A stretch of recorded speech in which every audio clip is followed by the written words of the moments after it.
Je vous ai parlé de panafricaine tout à l'heure, je vous en reparle. Dans le numéro précédent qui est encore en cours, nous avons effectivement consacré un article aux BRICS. Et nous insistons, comme il a été dit, que ça constitue véritablement une alternative au système de Bretton Woods. C'est ce qu'on ne dit pas assez. Ça, c'est la première des choses. Deuxièmement, les sommes qui ont été mises en jeu, au total, on a 150 millions de dollars à peu près. Les Africains, il n'y a pas à chercher de midi à 14 heures. C'est de l'argent que l'on peut très bien trouver sur le continent et même plus. Donc, si ces 5 pays, du Brésil, la Russie en passant par la Chine, l'Inde et l'Afrique du Sud, ont réussi à constituer ce capital, nous pouvons le faire. Je vais vous donner l'exemple d'un pays comme le Congo. Le Congo, création coloniale, enfin le petit, hein, pas le grand, création coloniale française, avec tout ce qui se passe de temps en temps quand les autorités françaises sont mécontentes de ce qui se passe au Congo. On ressort le dossier des biens dits mal acquis, hein, donc des maisons achetées ici, des appartements, ainsi de suite, avec l'argent du contribuable africain. Mais certains au Congo en ont marre, ont décidé de ne plus investir en France et ils investissent localement. Et ça construit à tour de bras. Il y a des maisons, des pavillons qui sortent, mais à chaque coin de rue, c'est impressionnant. Donc, c'est vous dire que l'Afrique a les moyens de s'en sortir. Il a les moyens. Il y a cet argent. Donc, aujourd'hui, on peut très bien prendre 5-10 États sur le continent qui peuvent faire la même chose que les BRICS. Et Muammar al-Kadhafi, avec toutes les réserves qu'on peut émettre à son endroit, avait lancé une très bonne idée. C'était le Fonds monétaire africain. Et il avait insisté auprès de ses pairs africains en disant « Pas un seul capital ne se retrouvera là-dedans s'il n'est... aucun capital hors d'Afrique. » Parce qu'aujourd'hui, nous avons la Banque africaine de développement, mais la réalité est qu'il y a du capital occidental là-dedans, français, américain, ainsi de suite. Et celui qui paye, quelque part, il commande le pouvoir de décision. Et si Muammar al-Kadhafi a disparu de la circulation, c'est aussi à cause de ce fameux Fonds monétaire africain. Le fonds monétaire, il y a un nouveau fonds monétaire africain qui a été initié, mais quand on le regarde bien, les initiateurs le disent clairement, non, non, non, ne vous en faites pas, ce n'est pas une alternative au FMI, on va collaborer. Il n'y a pas de collaboration possible avec des gens qui ont démantelé tout le système de santé africain. Parce que si aujourd'hui les Africains n'investissent plus ni dans la santé, ni dans l'éducation, ni dans tout ce qui est social, c'est parce que le FMI l'a demandé. Donc les BRICS, c'est une question sur laquelle on doit sérieusement réfléchir. Tous les Africains doivent sérieusement réfléchir pour voir comment faire mieux. Chavez, avant de partir, parmi les cadeaux qu'il a laissés, il y a la Banque du Sud. Et il avait bien dit, il faudrait inviter nos amis africains à intégrer cette banque. Voilà des alternatives sur lesquelles on devrait réfléchir plutôt que de courir tous les jours à Paris, voir le club de Paris, qui n'existe pas juridiquement, le club de Londres, enfin toutes ces vastes escroqueries que l'on connaît tous et toutes. Merci.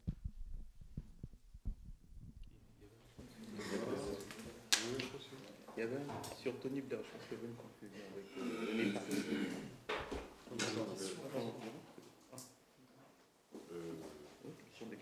Ok, je vais prendre alors, là, la dame, si vous voulez poser une question. On va prendre peut-être 3 ou 4 questions en même temps. Oui.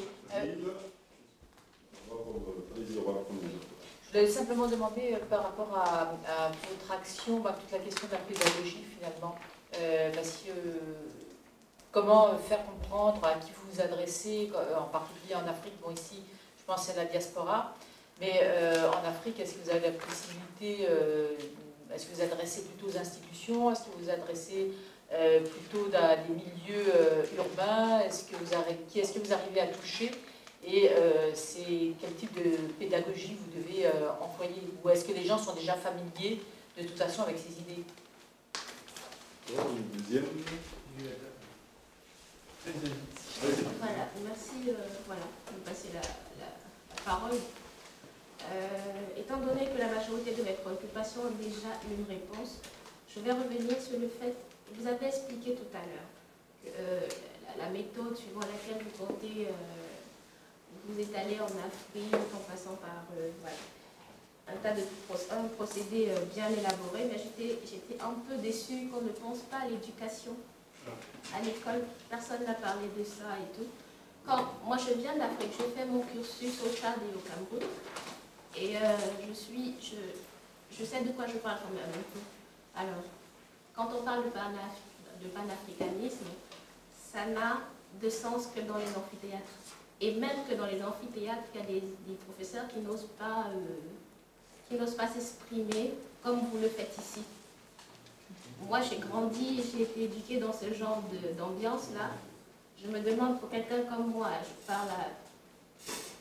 je suis un peu afro-pessimiste, entre guillemets. Pour quelqu'un comme moi, ou mes collègues, ou mes camarades d'université qui ont grandi avec cette hantise-là, que si on s'engage dans cette voie, l'histoire nous montre comment tous ceux qui nous ont précédés ont fini. Qu'est-ce que vous, concrètement, vous dites à des personnes comme moi ou d'autres qui ne sont pas là? Alors, concernant les BRICS, je pense que, toujours dans un esprit d'afro-pessimisme, je pense que l'Afrique est tellement empêtrée dans sa situation actuelle d'otage de l'Occident que les BRICS ne sont pas la panacée. Oui, j'ai plutôt l'impression que la même histoire va se répéter, étant donné qu'on sait quel est l'intérêt des matières premières et tout ça dans l'Afrique en tant que terrain en friche et tout ça. Je passe. Et je pense que ça a été répondu. Voilà, en gros, vous savez un peu quelles sont mes préoccupations. Moi, j'avais une question, c'était parce que à beaucoup de gens aujourd'hui, on parle des BRICS justement et du rôle pionnier de la Chine. Et comme vous l'imaginez, en France, quand on parle de la Chine, tout de suite, c'est surtout vis-à-vis de l'Afrique, elle fait la même chose que la France ou l'Angleterre a fait à l'Afrique. Et personnellement, pour moi, j'aimerais justement que vous puissiez éclaircir sur cette question de manière objective, c'est-à-dire véritablement qu'est-ce que fait l'Afrique, dans quelle direction ça va et comment vous voyez la chose en fait.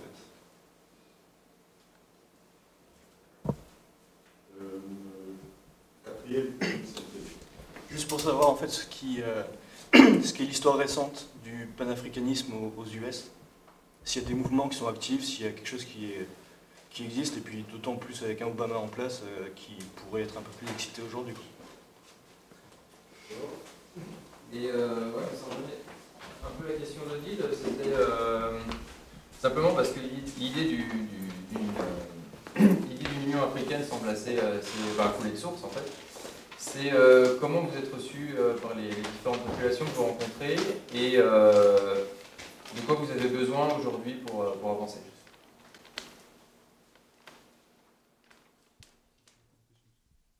Ok, donc je vais balayer très rapidement, après je passerai, voilà, il y a 5 questions, la parole aux autres. Je prends au hasard sur les questions de pédagogie donc, du panafricanisme. Alors, est-ce qu'aujourd'hui les populations africaines sont sensibilisées? Est-ce que les populations africaines sont prêtes pour épouser les idéaux que nous avançons?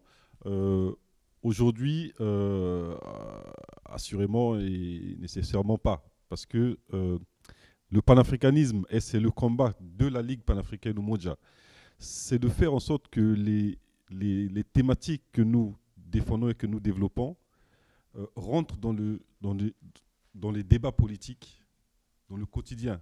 Et c'est ce qui manque aujourd'hui.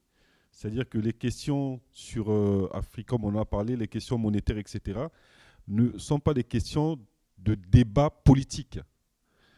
Et donc le panafricanisme politique, dans le paysage politique africain de manière générale, sauf quelques exceptions, est absent.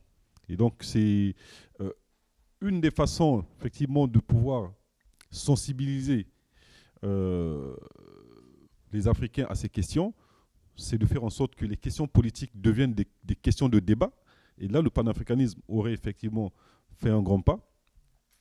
Et pour revenir à la question donc sur les questions d'éducation, une autre façon, et c'est ce que nous faisons avec nos sections territoriales,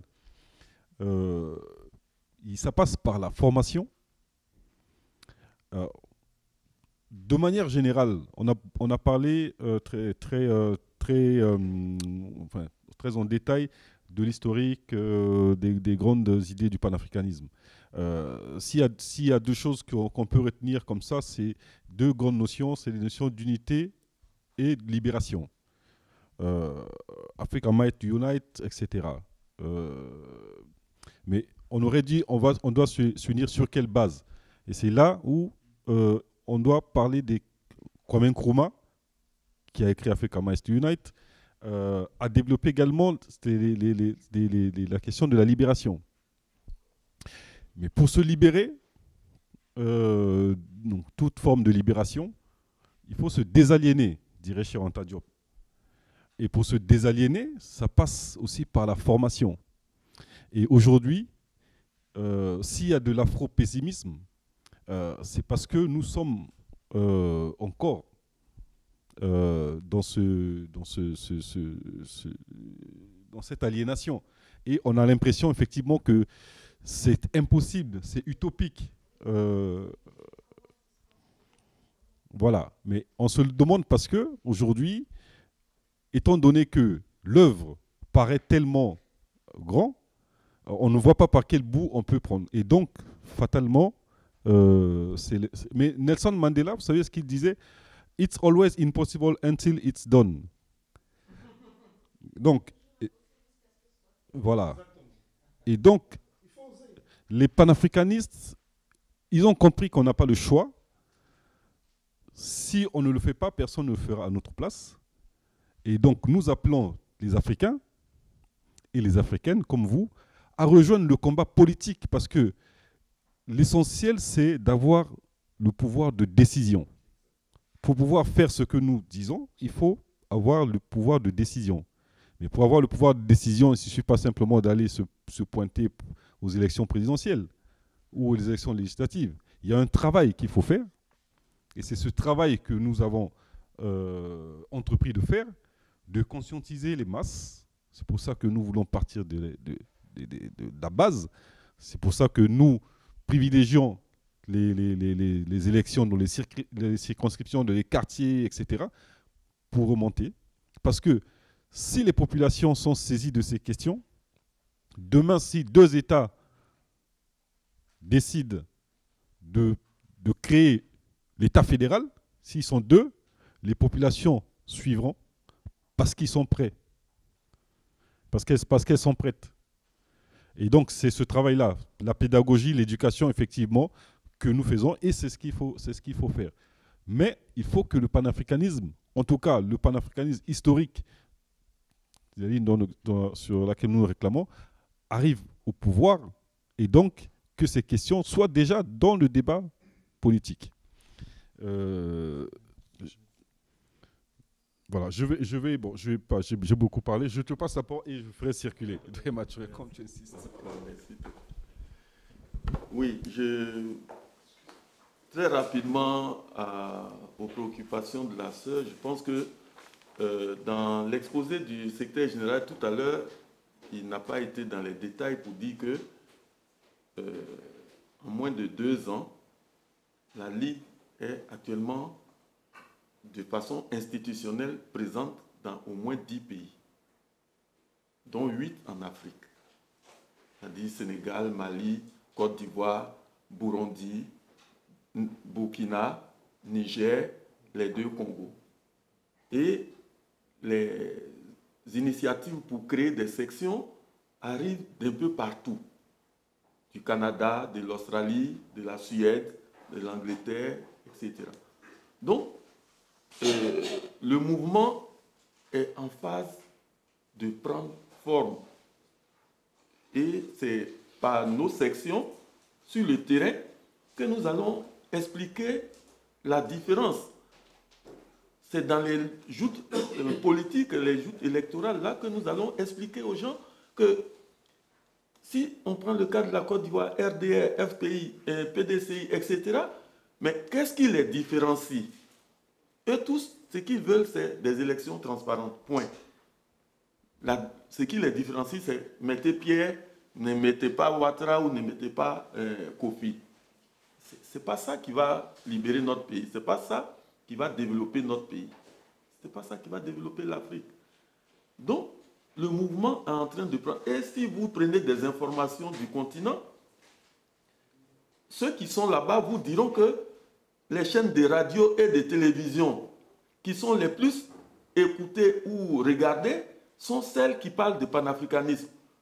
Si on prend au niveau de l'Afrique de l'Ouest, il y a une chaîne qui s'appelle Afrique Média, mais qui est fortement regardée. qui a un fort taux de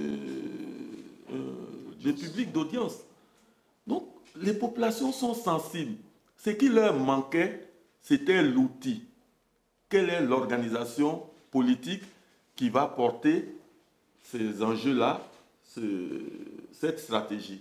Et c'est en cela que la Ligue est l'alternative au niveau de tout ce qui se passe sur l'échiquier politique au niveau du continent.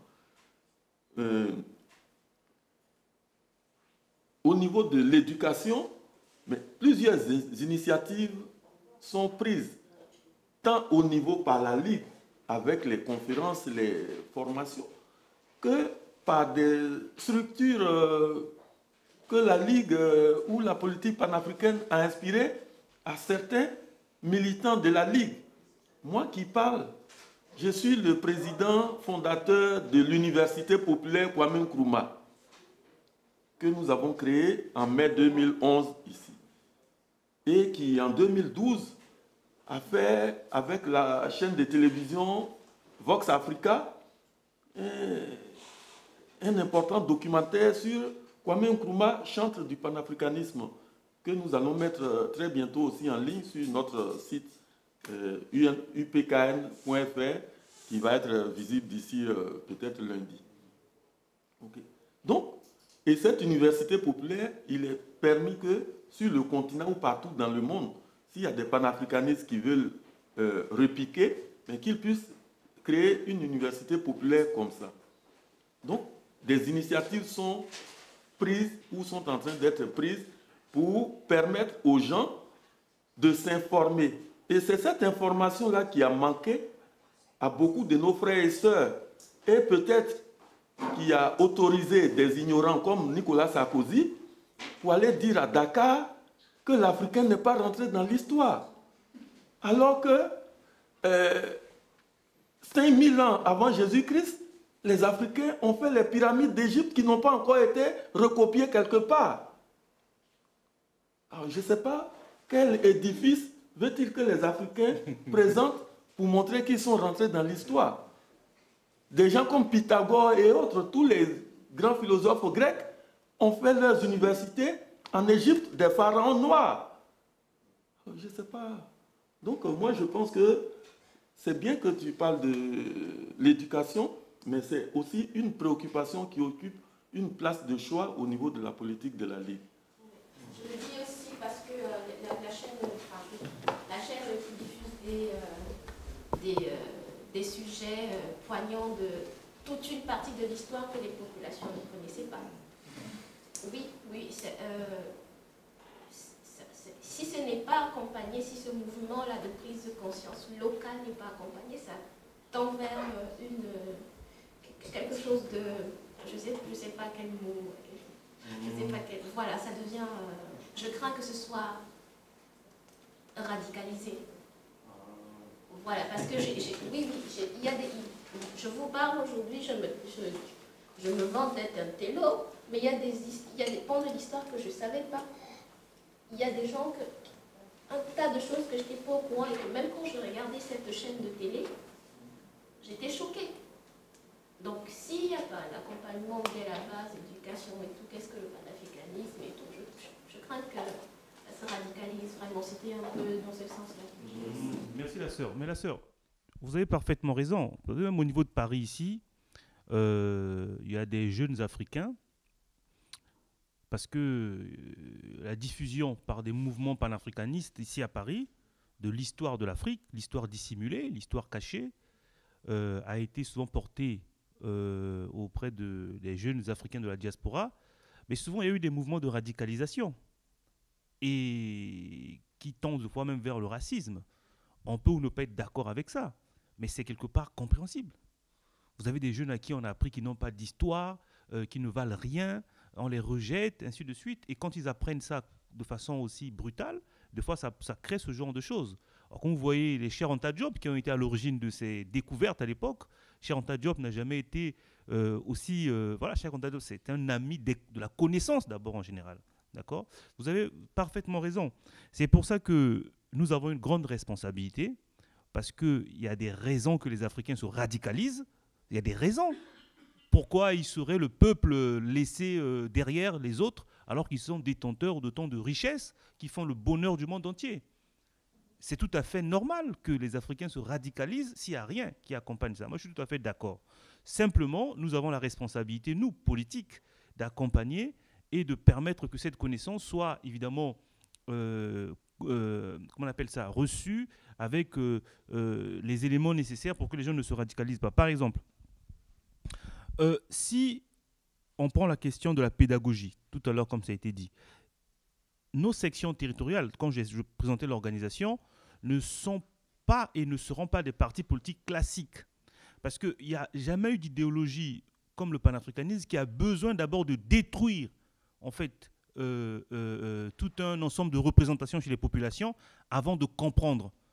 Ce n'est pas comme un parti politique qui arrive qui veut simplement des élections comme on voit en Afrique. Non. Pour comprendre le panafricanisme, il y a toute une trajectoire historique à comprendre. Or, les gens ont été aliénés. C'est la difficulté du panafricanisme. Si on n'est pas désaliéné, on ne comprend pas. Quand vous dites, par exemple, que les gens sont morts, est-ce que c'est possible? Quelque part, entre nous, je vous dis ça gentiment, quelque part, c'est comme de l'aliénation. Les gens sont morts pour nos libertés. Si on devait tous mourir pour ça, on doit mourir. Est-ce que nous sommes vivants aujourd'hui? Est-ce que nous sommes vivants? Est-ce que ça, c'est vivre comme on vit en Afrique? Juste pour éviter de mourir comme Lumumba? On n'est pas vivant. Et ça, c'est la capacité de la désaliénation qui permet de dire ce que Lumumba a fait, c'est bien. Il faut 10 000 Lumumba, 30 000 Lumumba, 5 000 Lumumba. C'est pour ça que nous disons qu'il faut sortir de la démarche des hommes leaders charismatiques. Ce n'est pas la bonne démarche. S'il faut 20 ans pour qu'il y ait des Thomas Sankara, 10 ans pour qu'il y ait des Cheikh Anta Diop, 30 ans pour qu'il y ait des Hamzat et autres et tout, c'est pas possible. On ne peut pas faire comme ça. C'est pourquoi il faut changer de stratégie. Il faudrait que nous ayons des sections, des gens formés, de telle manière que nous soyons interchangeables. Pour être interchangeable, il faut avoir des gens prêts, formés, ainsi de suite. Ça, c'est la politique de la Ligue panafricaine Umoja. C'est-à-dire que nos sections territoriales sont amenées à faire de l'économie sociale et solidaire, sont amenées à faire de la formation. C'est ce que nous faisons. Moi, j'irai au Congo prochainement et à un certain nombre de pays pour aller former sur place, à créer des entreprises. C'est-à-dire que ce n'est pas des partis politiques classiques. Et à envisager la politique dans son sens global. Parce que les populations ont besoin d'être formées à tous les niveaux et dans toutes les dimensions. C'est la tâche un peu prométhéenne du panafricanisme, en quelque sorte. Donc, c'est pour ça que c'est vrai, ça a du sens tout ce que vous avez dit, mais ça nécessite d'abord une acceptation du fait que l'impérialisme n'est pas éternel. L'impérialisme n'est pas éternel, l'impérialisme va être vaincu parce que nous l'avons décidé. C'est des êtres humains comme vous et moi qui ont décidé de faire fonctionner leur cerveau pour faire du mal. Nous devons faire fonctionner nos cerveaux aussi pour que nous puissions opposer des systèmes contradictoires et qui vont les détruire. On n'a pas d'autre choix. Il y a sur les BRICS que ce n'est pas la panacée. Je ne sais pas qu'est-ce qui... non, c'est vous, voilà. Mais non, leur question n'est pas les BRICS. Les BRICS, ce sont des peuples qui s'organisent pour éviter le système international. En fait, au fond, le BRICS, c'est quoi? C'est la question de financement de l'économie, tout simplement. Le FMI et la Banque mondiale ont pris en fait une espèce de prérogative des peuples pour le financement des économies. Donc les BRICS n'ont qu'à s'organiser, les Africains n'ont qu'à s'organiser, on peut appeler ça comme on veut, c'est simplement le fait de dire que je reprends ma souveraineté de financer mon économie par ce qu'on appelle l'investissement public productif, comme dit Jacques dans son programme par exemple. Et ça, c'est la souveraineté naturelle de tous les États. Comment les États-Unis ont été financés? Ils ont créé des banques partout pour permettre à ce qu'on finance l'agriculteur du coin le plus proche. Mais pourquoi ils ne l'autorisent pas aux autres? C'est tout simplement ça en fait. La question des BRICS, c'est ça. C'est des gens qui veulent éviter que pour financer leurs économies, qui passent par des injonctions du FMI et de la Banque mondiale, qui en fait sont contradictoires. Ils disent qu'ils vous financent, en même temps ils vous demandent de ne pas investir dans les infrastructures, dans la santé, dans l'éducation, et ainsi de suite. Mais ce n'est pas possible. Qu'est-ce qu'on veut alors? Dans le même temps, c'est eux qui, soi-disant, financent votre économie, en même temps ils vous demandent d'arrêter d'investir. Mais est-ce que financer la santé, l'éducation, ce n'est pas l'économie? Mais on forme qui? Pourtant, c'est de l'économie pure que de faire de la santé, de l'éducation. Si on n'a pas des gens formés, si on n'a pas des gens en bonne santé, comment ils vont faire l'économie? L'économie, c'est fait pour qui? Sinon, on est dans la financiarisation, comme on a essayé de l'expliquer tout à l'heure. Donc, nous, les BRICS, ce sont des bonnes initiatives. Mais le panafricanisme n'a qu'à s'inspirer des BRICS. Pour nous, c'est d'ailleurs bien. Il n'y a pas de problème. Alors, on parle de la Chine et l'Afrique. Nous avons une autre vision de cette affaire de la Chine et l'Afrique. En fait, la Chine, toute proportion gardée, ne fait pas ce que l'Europe a fait sur le continent africain. Ça, ce sont les Européens qui veulent dramatiser, veulent donner des leçons. Oui, la Chine profite de la faiblesse de l'Afrique pour faire tous ceux qui viennent en Afrique. Comme les Africains sont faibles, comme les Africains, comment on appelle ça, détalent sur des questions de... Il y a une capitulation. Comme ils capitulent sur leur souveraineté, les Chinois font ce qu'ils font parce qu'il y a la faiblesse africaine. Si nous sommes en face des Chinois, nous disons nous voulons ça, mais nous sommes tous, on parle d'égalité. Donc ce que les Chinois font sur le continent africain, comme ce que n'importe qui ferait, ce n'est que le miroir de la faiblesse des Africains, qui ont détalé face à leurs intérêts. Donc n'accusons pas la Chine pour accuser la Chine. Oui, on peut déplorer ce qui se passe et tout, mais nous avons besoin des partenaires forts avec lesquels on va discuter, sans tous les éléments... voilà. Oui, nous condamnons tout ce que fait la Chine de mal sur le continent africain, mais est-ce que c'est là où il faut voir le problème? C'est plutôt les Africains qui sont faibles. La Chine a eu d'autres rapports avec les Africains dans d'autres moments, des bons rapports. On ne peut pas réduire ça simplement à la propagande occidentale qui dit que la Chine va faire la colonisation sur le continent, alors que l'Occident continue à faire la colonisation autrement, ainsi de suite. Donc c'est une guerre qu'il faut éviter. Histoire récente, Hamza va répondre sur les États-Unis. Et puis, sur le besoin d'avancer, il y a eu une question, qu'est-ce que nous avons besoin pour avancer? Bon, ça c'est des questions, on pense qu'on ne peut pas les traiter forcément en public. Mais nous sommes des organisations, nous sommes de la solidarité internationale et nous devons discuter de la manière dont nous pouvons nous aider tous pour avancer. Vous et nous, je pense que c'est tout à fait vital. Et, Solidarité et Progrès, la Ligue panafricaine Umoja, comme les autres organisations du monde qui luttent contre l'impérialisme, doivent s'organiser. Je vais finir sur un seul point. Le point que je vais dire, c'est que le panafricanisme, vous avez raison, a tendance, parce que toute cette connaissance, masse de connaissances historiques, ce n'est pas facile que toutes les populations accèdent à ça. Donc il faut des méthodes pour que les populations arrivent à comprendre le panafricanisme. C'est pourquoi nous voulons lier la question du panafricanisme avec la lutte pour des droits sociaux et économiques. Si quelqu'un a besoin de l'eau, quelqu'un a besoin de l'électricité, quelqu'un veut manger, le métabolisme de base a même besoin de tout ça, vous ne pouvez pas lui apporter ça, vous venez lui parler de Du Bois, de Kwame Nkrumah, de Lumumba, tout ça. Ça ne sert strictement à rien. Ça, c'est la critique que les panafricanistes doivent se l'imposer. Et nous sommes pour cette critique au niveau de la Ligue panafricaine Umoja. C'est pourquoi nos sections, ce ne sera pas des endroits où on vient lire Lumumba toute la journée et on rentre à la maison sans savoir ce qu'on va faire demain. Ce n'est pas ça ce que nous voulons faire. Le panafricanisme est une doctrine évidemment culturelle, historique, intellectuelle, tout ce que vous voulez, sociale et économique. Donc pour que une population, les populations africaines, mais il ne faut pas mépriser les populations. Quelqu'un même dans le coin le plus reculé, qui n'a jamais appris à lire et écrire, s'il a vu une organisation qui s'est occupée de sa santé, de son éducation, il va faire l'effort d'apprendre, il comprendra que son intérêt matériel est pris en compte, donc il va aussi avancer parce qu'il a confiance en vous. En fait, le territoire africain est favorable au panafricanisme. Encore faut savoir désaliéner et leur permettre de... Parce que c'est dans leurs intérêts. Mais les territoires africains ne sont pas favorables au néocolonialisme. Ils sont pris en otage. Donc il faut créer les conditions pour que nous puissions arriver. Je pense qu'il y a une question très importante sur l'histoire du panafricanisme aux États-Unis. Hamzat, qui connaît bien le problème. Oui, déjà très rapidement, je crois que la question de la confiance est effectivement éminemment importante, puisque j'ai vu ce décalage entre notre camarade qui estime que l'idée d'union africaine coule de source, et vous qui semblez plus afro-pessimiste. Et on se rend compte qu'effectivement, on a beaucoup de camarades en Europe, en Amérique du Sud, en Asie, dans le monde arabe, qui sont convaincus que l'idée d'unité, d'union africaine est la bonne. Mais c'est souvent sur le continent qu'on a plus de mal à donner confiance et à diffuser la conscience de ce besoin d'unité. Donc effectivement, on s'y attelle chaque jour, à tous les niveaux, tout en sachant, je le répète, que le panafricanisme n'est enseigné dans quasiment aucune université africaine, ni même dans le monde, à part un petit peu aux États-Unis, mais j'y reviendrai. Donc ce sont des défis qui sont éminemment importants et qui nécessitent de vulgariser les choses, de revenir à la base, qui nécessite également à notre niveau, en tant qu'intellectuel, diplômé ou tout ce que vous voulez, de faire preuve d'une humilité extrême.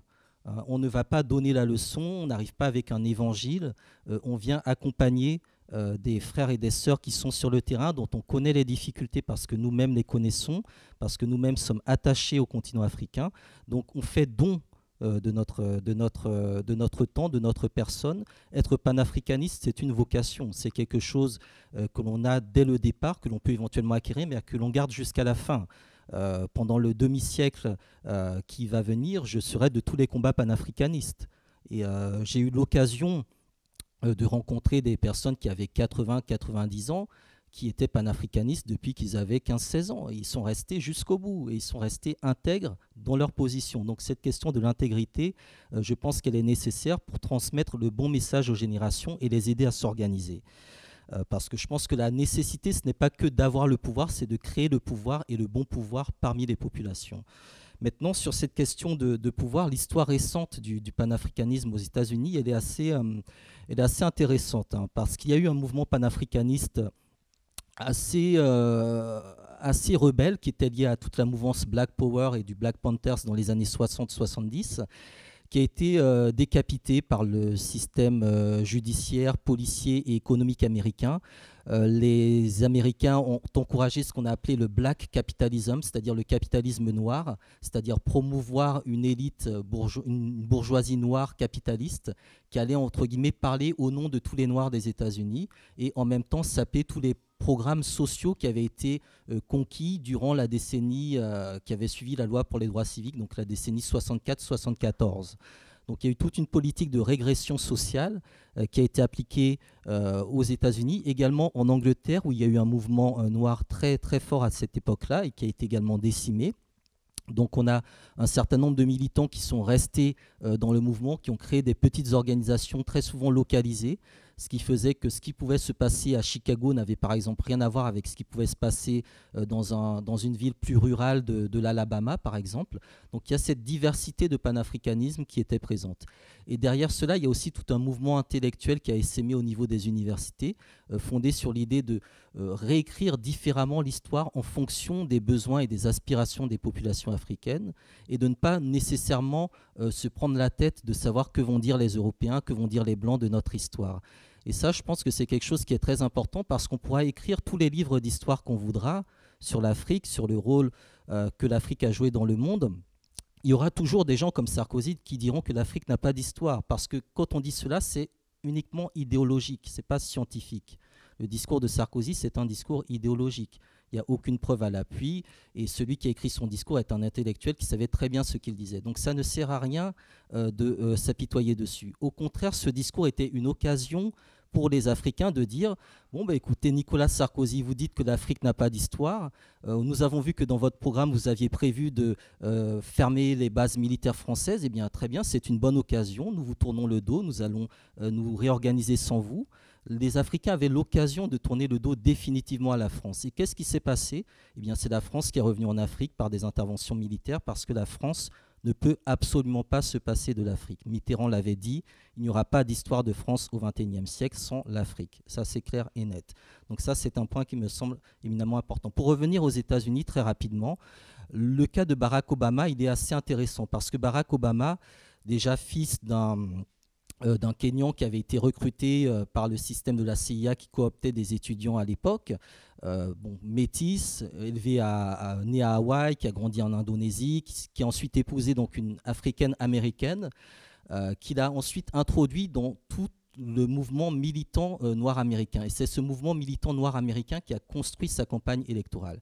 C'est grâce au mouvement, aux héritages du mouvement panafricaniste américain que Barack Obama a été capable de battre Hillary Clinton, parce que c'est ça la grande victoire, c'était battre Hillary Clinton, obtenir l'investiture au niveau de son parti, et il a obtenu grâce au réseau noir américain. Et ces réseaux-là se sont mis en route, ils ont récolté énormément d'argent, à tel point que ceux qui ne pariaient pas sur Barack Obama, donc les financiers, se sont dit qu'il serait bon finalement de mettre beaucoup plus d'argent sur Obama, parce que si Obama est élu avec l'argent du peuple, on ne pourra peut-être pas le contrôler. Donc effectivement, il va y avoir un afflux financier massif au niveau de sa campagne électorale par les réseaux sociaux.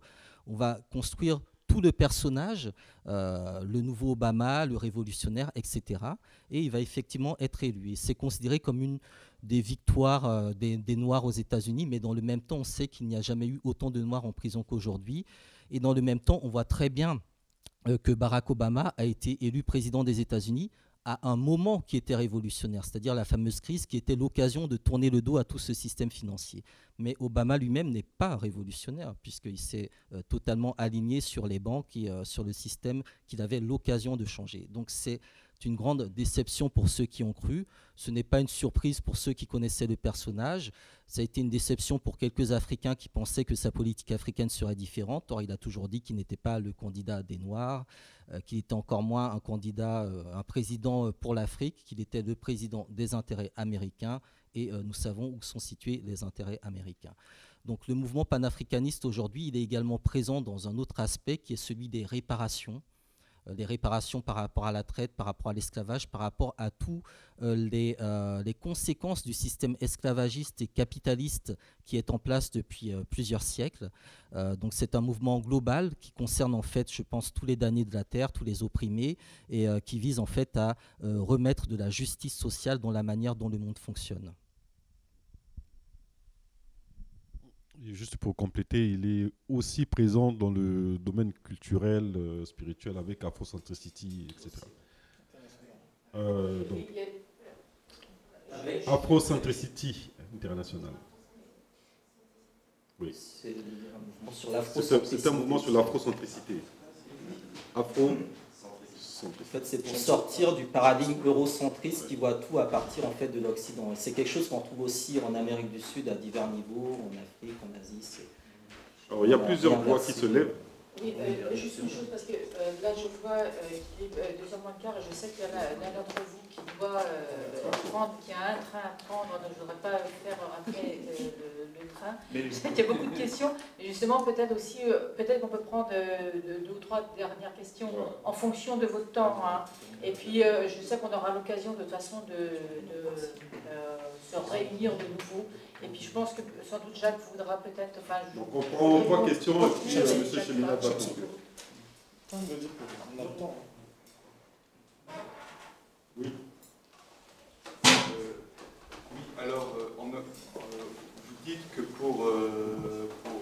en fait que le panafricanisme se développe sur le continent africain, il ne faut pas se contenter de l'histoire du panafricanisme, mais aussi d'apporter l'électricité, l'eau potable, etc. Parce que ça ne sert à rien de se réunir, de lire des textes de Lumumba à longueur de journée, de ne pas savoir ce qu'on fait demain. Je suis tout à fait d'accord avec ça, mais il y a autre chose qui entre en jeu, c'est qu'en Europe même, il se développe une idéologie qui considère que justement l'eau potable et l'électricité, d'un certain point de vue, c'est pas nécessaire, parce que en fait, justement, il y a une entreprise de culpabilisation collective d'abord des Européens et ensuite des autres peuples qui veulent se développer par rapport à ça et à laquelle on a donné le nom d'écologie. Voilà, la question qu'on se pose, c'est qu'il y a aussi des écologistes en Afrique. Il me semble que ce n'est pas juste un phénomène circonscrit à l'Europe. Alors, est-ce que vous voyez ça vous-même comme quelque chose qui est ouvertement contre l'initiative panafricaine, ou est-ce que... qu'est-ce que vous en pensez? Encore une deuxième question. Oui, c'est plutôt une forme une remarque qu'une question en elle-même. J'imagine que vous n'allez pas me répondre ici séance tenante et en public. Je crois que le discours est bien rodé, j'entends très bien tout ce que vous dites, mais intégrer suffisamment le rapport de force, toutes les questions de rapport de force. C'est pas en se transformant en atome Lumumba, en molécule Lumumba, que vous êtes peut-être ou pas, que vous allez résoudre le problème. Je crois qu'il y a des choses qui sont... Je vous le dis comme ça parce que bon, on aura sûrement dans d'autres cercles l'occasion de se tutoyer ou en reparler, mais votre mouvement existe avant Lumumba. Lumumba est mort depuis 50 ans, il n'y a toujours pas de successeur, il n'y a pas de solution. Et je crois que si vous ne vous dopez pas et si vous ne trouvez pas cette arme de destruction, entre guillemets, massive pour être dans un rapport de force, ça va être très difficile. Sinon, si ça fait 180 ans qu'il existe le mouvement panafricaniste, il faudra encore le double d'années avant que vous arriviez à vos objectifs. Mais vous êtes concerné Premier chef. au premier chef. Donc, je vais prendre une deuxième question. Alors, s'il n'y a pas d'autres questions, donc on... Ok. Donc, il y a une question sur alors, le mouvement écologiste. Est-ce que les Africains sont par nature écologistes? Il n'y a pas besoin d'avoir un courant écologiste pour dire à un Africain qu'il est écologiste, quoi. Alors, donc j'ai compris qu'effectivement, il y a un courant ou une idéologie qui est véhiculée en Europe pour culpabiliser ceux qui s'occupent des questions de besoins, on va dire, des populations, de ne pas le faire, puisque ça serait quelque part se rendre, enfin, c'est une manière de se culpabiliser, donc on ne fait pas culpabilité. Mais là, en fait, ce dont on a parlé, c'est pas ça. C'est-à-dire que ce qu'on dit, c'est qu'on peut être une organisation politique, pour reprendre les termes de la sœur, intellectuelle ou d'intellectuelle, d'élite, donc qui vient parler effectivement, discourir sur toutes les grandes théories. Mais ce n'est pas ça qui est l'essentiel. Ce qui est essentiel, c'est comment résoudre les besoins des populations. C'est de ça qu'il s'agit. Comment éduquer les populations, comment nourrir les populations, comment donner de l'eau potable et du courant. Donc il s'agit réellement de ça, quoi. Comment s'occuper de l'économie réelle plutôt que de l'économie financière. Donc voilà, si... Une boutade. Je vais compléter, vas-y. Ma question, en fait, je vais donner un exemple plus clair. Dans la Marianne, il y a un mois, il y avait une interview de M. Serge Latouche qui disait que l'Afrique n'avait pas à se développer avec l'électricité et l'eau potable, et que c'était à l'Europe de revenir au niveau de l'Afrique. Bon. Je peux dire par là, okay. qu'en fait, le gouvernement, on devrait non, mais c'est de l'écologie, ça n'a plus grand-chose à voir, mais c'est extrêmement répandu en Europe, et parfois il le faut au monde dans le colonialisme et des choses comme ça. Et est-ce que vous considérez, je vais être plus clair aussi dans ma tout est-ce que vous considérez ce type de mode de pensée comme votre ennemi? Non. Une boutade et puis je te voilà. Concernant les écologistes de façon générale, enfin en particulier, et toutes les idéologies qui peuvent exister en général, une petite boutade. S'il y a un musulman ou des musulmans dans la salle, c'est vraiment de l'humour. C'est une image que j'ai vue il y a quelques années sur un réseau social. C'est un musulman qui se retrouve au pôle Nord et qui a son Coran dans une main et qui parle. Il essaie de convaincre les Inuits, abusivement appelés Esquimaux, de devenir des musulmans. Et il leur dit, il est interdit de manger le porc, il est interdit de boire de l'alcool, etc., etc. Et en face, l'autre lui dit, mais ici, ce que moi je mange tous les jours, tout le temps, c'est du phoque. Et le musulman lui répond, mais phoque, c'est quoi phoque? Un dialogue de sourds. Aujourd'hui, l'Africain que je suis, quand je vais dans le village de ma mère ou de mon père, je sais quelles sont les problématiques auxquelles les gens sont confrontés au quotidien. C'est que le soir venu, pour une maison qui n'est pas électrifiée, les enfants de ma tante ou de mon oncle ont besoin quand même de lumière pour lire. Et si ce n'est pas pour lire, on a quand même besoin de lumière pour marcher. Alors si ces écologistes sont capables de proposer des solutions autres que l'énergie électrique, nous les attendons qu'ils proposent ces solutions sous la table et on regardera. Parce que le panafricanisme, ce qu'il refuse à la base, c'est des idées toutes faites, fabriquées ailleurs, sans lui.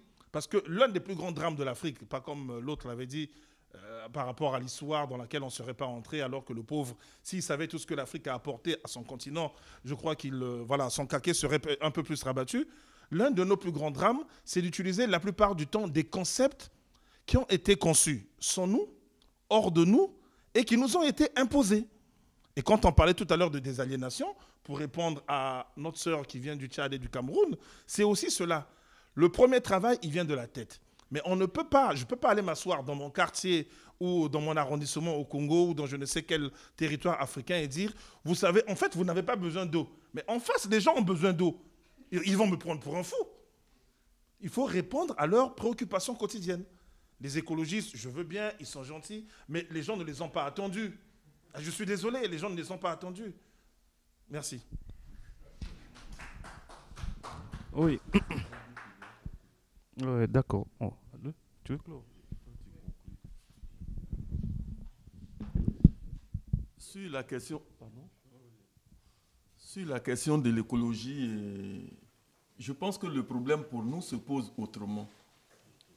Nous, contrairement à ceux qui ont gouverné et qui gouvernent aujourd'hui les territoires africains, ce qui fait la différence, c'est que nous, au niveau des panafricanistes et de la Ligue panafricaine UMOJA, nous recherchons les modèles pour faire en sorte que le développement dit moderne intègre la culture africaine, intègre l'Afrique.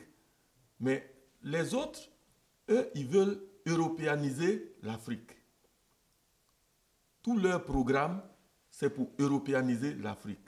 Effectivement, face à ça, les écologistes se retrouvent en disant que mais ce que fait le gouvernement de tel pays, au Mali ou au Tchad ou au Ghana, mais ça porte atteinte aux valeurs écologiques.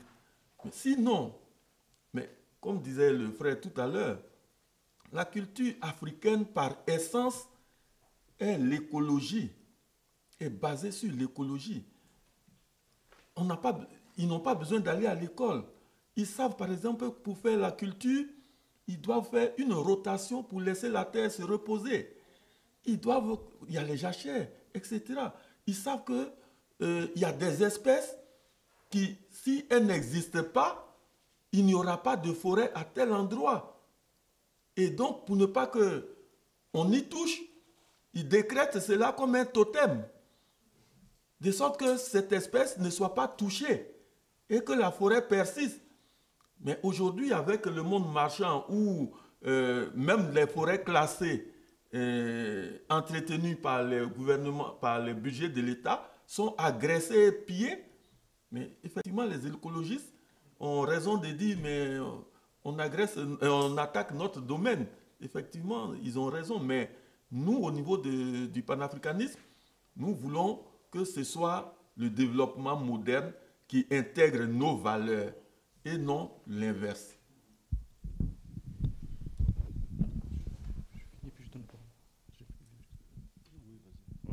Non, enfin, je n'ai pas vraiment grand-chose à ajouter, juste pour dire que dans le développement qui a été fait, nous ne sommes pas un mouvement capitaliste. Nous ne voulons pas développer un État pour des intérêts autres que ceux des populations.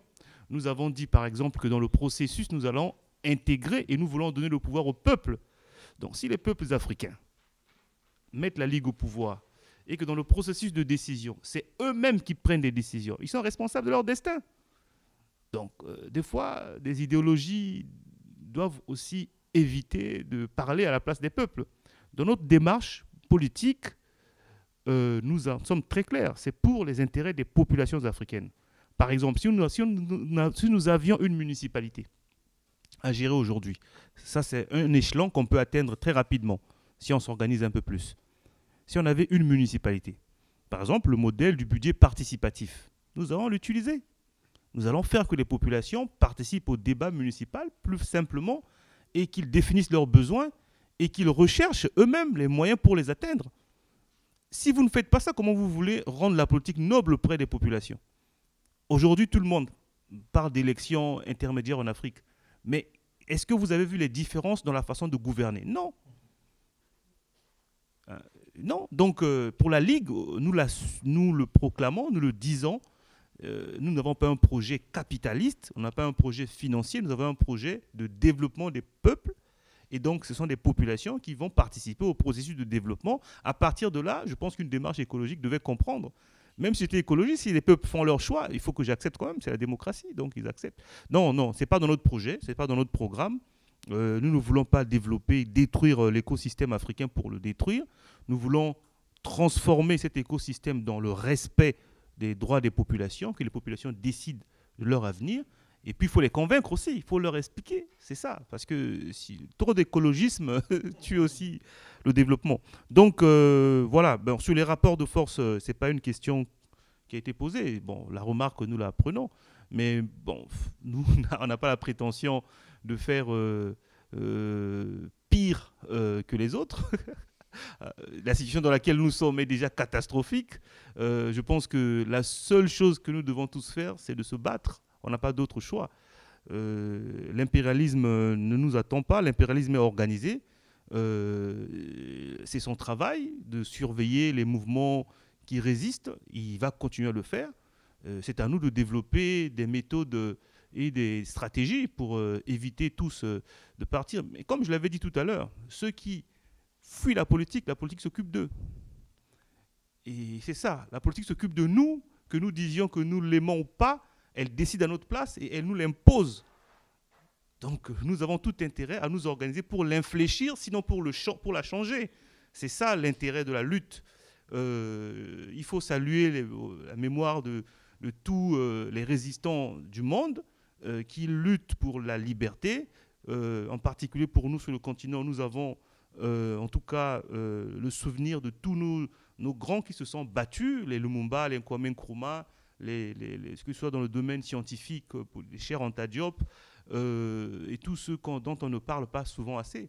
Donc pour nous, c'est comme l'a dit Hamzat, le vrai danger du continent africain aussi, c'est la traîtrise. Il faut rester panafricaniste, pas parce que c'est un effet de mode, parce qu'on est convaincu d'abord dans les idées. Or, la traîtrise en Afrique, c'est ce qui définit le néocolonialisme aujourd'hui. S'il n'y a plus d'Africains pour collaborer au néocolonialisme, il n'y a pas de néocolonialisme. Donc, comment réduire les frontières de la traîtrise et de la trahison? C'est d'abord l'idéologie et, évidemment, j'allais dire, la conscience politique. Si on a la conscience politique chevillée au corps, on ne peut pas dire qu'il n'y aura pas d'infiltration ni de traîtrise. Ça existe, c'est la nature humaine. Les gens sont souvent faibles, peuvent lâcher. Mais si on a trop, effectivement, ça ouvre la voie à la domination des impérialistes. Il faut minimiser au maximum. Il y a aussi des traîtres occidentaux. Mais on peut considérer Jacques comme Solidarité comme des traîtres par le système européen, non? Par le système occidental. Vous êtes avec des panafricanistes, donc vous êtes traîtres au système. Hein? D'ailleurs, il y a eu un rapport français qui a été publié il n'y a pas très longtemps. Le rapport 2013, publié, ministère de la Défense, ils ont défini les dangers qui guettent l'Occident en Afrique, c'est le nationalisme et le panafricanisme. C'était déjà vrai il y a peut-être un siècle, mais c'est encore beaucoup plus vrai aujourd'hui. Le Sénat aussi. Voilà, le Sénat aussi. Donc, vous voyez bien que... Pourquoi les sénateurs travaillent? Voilà, donc, ce que nous faisons là, c'est... Voilà, donc je laisse la parole au modérateur, évidemment, pour clôturer. Oui, donc, on va passer... On va vous remercier d'abord, et puis on va passer la parole à M. Cheminade qui va clore donc, cette journée. Donc merci à tous de nous avoir accordé cette tribune. Voilà, M. Cheminade.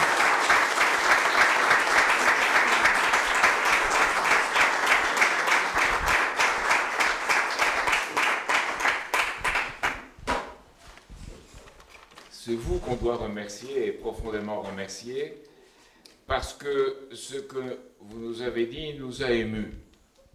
Il nous a émus, pas parce que c'est un débat très intéressant, mais parce que c'est bien plus, c'est une injonction à agir, morale et politique. Et vous avez dit que vous n'étiez pas un parti comme les autres, c'est pour ça, je crois, qu'on était destinés à se rencontrer. Alors, pour moi, ce qui est apparu très clairement, c'est qu'on est passé... je dirais, d'un colonialisme frontal à quelque chose peut-être de pire, d'un colonialisme d'infiltration intérieure permanente, visant à détruire la souveraineté, mais également ce que vous avez appelé l'intégrité. Et je crois que, hélas, le président Barack Obama est un exemple aux États-Unis et le président François Hollande est un exemple en France. Hélas. Alors, par rapport à cela, quels sont ces deux attributs fondamentaux de cette souveraineté et l'intégrité, en dehors des armées, bien sûr? Mais il y en a deux qu'on voit généralement mal et qui, ici, sont très bien apparus. Le premier, c'est la monnaie. Parce qu'à travers le contrôle de la monnaie, on a la dépendance. Et autant Joseph que Nicolas, nos deux prédécesseurs, l'ont très bien montré. Alors, je crois que là, vis-à-vis des BRICS, oublions tout le reste, mais il y a une occasion qui nous offre, c'est la dédollarisation. C'est-à-dire sortir d'un système dominé par une monnaie qui est le dollar, qui n'est pas la monnaie du peuple ou de l'État américain même aujourd'hui, c'est la monnaie de la City, de Wall Street, qui opprime nos propres pays. Donc cette dédollarisation permet de retrouver la souveraineté des monnaies nationales. Et d'une fois pour toutes, il faudra enterrer le franc CFA par la même occasion. Donc ça, je pense, c'est une première chose. Il y en a une seconde qui me paraît, disons, justifier peut-être une deuxième rencontre qu'on devrait avoir. C'est la question de la culture. Parce qu'on a créé une culture d'oppression, autant en Afrique que dans nos pays, et d'infantilisation. Et on infantilise les dirigeants comme les peuples. Et on les accoutume à être des sortes de, ce qu'on appelait en France, des béni-oui-oui. Et ça pose une question parce que c'est l'encouragement d'une culture qui sépare l'essence et le corps. L'essence, le corps et la pensée, l'intellect. Et on a poussé cela à l'extrême à l'Afrique, puis on l'a répandu chez nous. Ça ne vient pas d'Africains, ça vient de gens qui ont synthétisé ces choses pour nous les imposer. Et je pense que là, ça justifie un deuxième débat sur comment faire que cette culture soit vraiment prise au sérieux. Et tout ce que vous avez amené sur l'histoire de l'Afrique, tout ce qu'à partir de Cheikh Anta Diop a été amené, est absolument fondamental à nos yeux, pour nous enrichir nous, pas seulement pour enrichir l'Afrique. Alors, si je peux me permettre, puisque sur une note humoristique, mais très profonde en réalité, ça cache quelque chose de très profond. Il y a une chose qui m'a tout de suite frappé chez vous, en dehors des idées qui sont fondamentales et que j'ai eu beaucoup de plaisir à prendre connaissance, c'est que vous arrivez à l'heure. Alors, non, ça a l'air d'un détail, mais ce qu'on a essayé de développer, ce qu'on essaye de développer en Afrique comme dans nos pays, mais en Afrique particulièrement en prétendant que c'est africain, c'est une culture de l'instant qui est opposée à une culture du futur. Et je vous vois présenter cette culture du futur et cette idée panafricaine comme venant du plus profond passé, mais étant dans le futur pour sa réalisation. Alors je crois que c'est là ce que veut dire arriver à l'heure, et je pense que c'est une leçon pour ceux qui sont dans cette pièce aussi, pour eux aussi être à l'heure par rapport à ce dont ils parlent, à ce qu'ils expriment et à la révolution qu'ils veulent porter. Et arriver à l'heure, ça veut dire évidemment non seulement mobiliser son bon vouloir, ses énergies, sa parole, mais tout ce que Benjamin Franklin disait, puisque vous avez dit que cette culture des États-Unis avait à la base, qu'elle a perdue aujourd'hui, mais qu'il faut retrouver, qui est une culture d'indépendance vis-à-vis du colonialisme anglais. Il faut se rappeler de cette histoire américaine, qui est très importante aujourd'hui, qu'il faut réveiller, que nos amis américains essayent par tous les moyens d'éveiller. Dans cette histoire américaine, ce qui a eu d'important, c'est que tout à coup s'est exprimé là-bas quelque chose qui a pu attirer le monde entier. Et je pense que ce qui va maintenant s'exprimer en Afrique, et je le vois dans le futur, si nous faisons ce qu'il faut pour ça ait lieu, c'est quelque chose qui peut inspirer le monde entier. Donc voilà, merci encore, et je crois que nous entamons une route qui risque d'être longue ensemble. Merci.